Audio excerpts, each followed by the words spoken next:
그래서 소화성 궤양은 여러분 식사를 어떻게 해야 되냐면 술, 담배 같은 거 되게 좋지 않아요. 그래서 금주 금연하고요. 그리고 부드러운 식사하고요. 섬유질은 좋지 않아요. 그러면서 단백질은 제대로 못 먹으니까 힘들죠. 그래서 영양가 있게 줘야 돼서 고단백이에요. 그리고 소량씩 자주 줘요. 절대 우리 공부에 한 번에 많이 주라는 거 아무것도 없어요, 여러분. 다 소량씩 자주야. 그리고 제일 중요한 건 여기서 어떤 게 들어간다? 아스피린이요. 그럼 이때 너무 아프니까 진통제에 뭐가 있어요? 아스피린이나 아세타미노펜 같은 게 해열 진통제잖아. 근데 이때 절대 주면 안 되는 거는 아무리 아파도 아스피린은 안 된다는 거. 그죠? 아스피린은 왜요? 이거는 출혈 문제가 주는 거죠. 그래서 아스피린 하면 절대 기억하실 게 위궤양일 때나 궤양에서는 절대 안 된다. 기억하셔야 돼요. 이거 주면 어떤 일이 생길까? 뻥 터져요. 피가 나서 뻥 터져요. 그래서 합병증으로 이 궤양이 심하면 성공이 될 수 있어. 그래서 아스피린은 절대 궤양에는 금기시되는 약물이라는 거 봐주시고, 그리고 이때 궤양이 있을 때는요, 홍차라든지 탄산음료라든지 이런 거 자기 전에 우유라든지 이런 거는 위산의 분비를 더 촉진시키거든요. 그래서 안 좋아요. 기억을 하실 것 봐주십니다. 그 다음 이번에는 역류성 식도염입니다. 역류성 식도염. 그럼 역류성 식도염 같은 경우는 말 그대로 역류하는 거잖아요. 그럼 이거는 환자가 살이 쪽쪽 빠져요. 식사를 거의 못해요. 그래서 정상적인 체중을 유지할 필요가 있고 소량씩 자주 주고 천천히 준다. 한 번에 많이 먹으면 한 번에 역류해 버리니까 천천히 자주 준다. 그리고 기름진 거 피하라.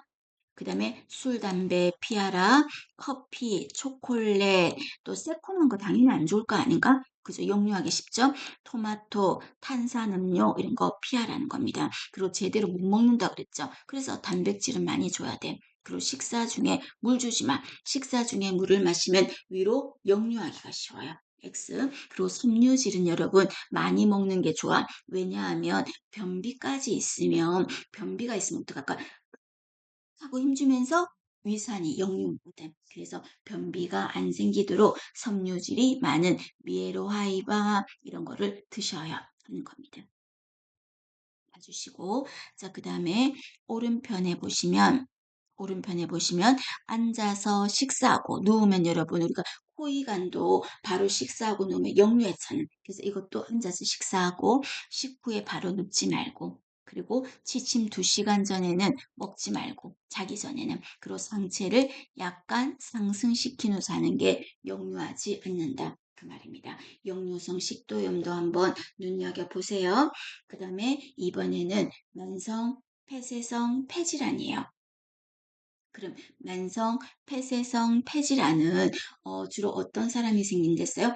담배 그냥 A형가들한테 생기는 거죠. 그럼 이거는 증상이 어땠어? 기침, 그리고 객담, 호흡곤란 이런 게 가장 대표적인 가래가 미치게 많아요. 그럼 이때 이 사람은 가래가 잘 나오게 할 필요가 있겠죠. 그래서 가습이라는 말이 가래가 잘 나오게 습도를 주는 거지. 몇 프로 줄까? 쾌감 습도는 40에서 60이라면 호흡기 질환자들은 50에서 60% 정도를 주는 거죠. 그래야 가래가 잘 나오니까. 두 번째 조심하시라 그랬죠. 이 사람들한테는 산소를 많이 주는 게 아니라 어떻게 준다? 저농도로 줄 거예요. 그래서 이런 사람들은 산소 마스크 같은 것보다는 저농도를 준 게 뭐가 있어요? 비강, 코 삽입관, 비강 캐뉼라 있죠. 그런 식으로 저농도 산소를 줘야 된다는 거. 그리고 이 사람들은 호흡이 힘드니까 체위는 반자이. 그리고 4번에 호흡은 어떻게 하라 그랬어요? 코로 숨을 들여 마시고 천천히 입을 모아서 천천히 이산화탄소를 내뱉어 줘야 된다는 거. 호흡이에요. 그리고 이런 환자들은 무슨 검사해 볼까? 폐 검사해 보겠죠. 그럼 폐를 알아보는 검사가 뭐가 있어? 폐기능 검사를 하겠죠. 그럼 이때 이 폐기능 검사는 금식해요, 안 해요? 금식 안 해요. 아파요, 안 아파요? 아프진 않아. 힘들 뿐이지. 하는 자체가 힘든 거지. 통증이 있지는 않아요. 그죠? 거고 금식 안 합니다. 그걸 하기 전에는 그 대신에 뭐 담배 피고 이런 거 하면 안 되겠죠. 그런 말이고. 그럼 이 사람들은 기관지가 어떻게 됐을까? 넓혀졌을까? 좁혀졌을까? 좁아졌겠죠. 그러니까 숨쉬기 힘든 거지. 그럼 이런 사람한테는 뭐를 줄까요? 기관지 확장제. 어떤 거? 아미노플린, 에피네프린, 에페드린, 벤토린 이런 기관지 확장제. 그리고 가래가 많다 그랬죠? 그럼 가래를 없애느냐? 거담제. 그리고 또 이런 사람들은 어떤 질병 걸리면 큰일 난다? 독감 걸리면 여러분 큰일 나. 왜 독감 걸리면 이게 전부 다 어떤 질병이에요? 호흡기잖아요.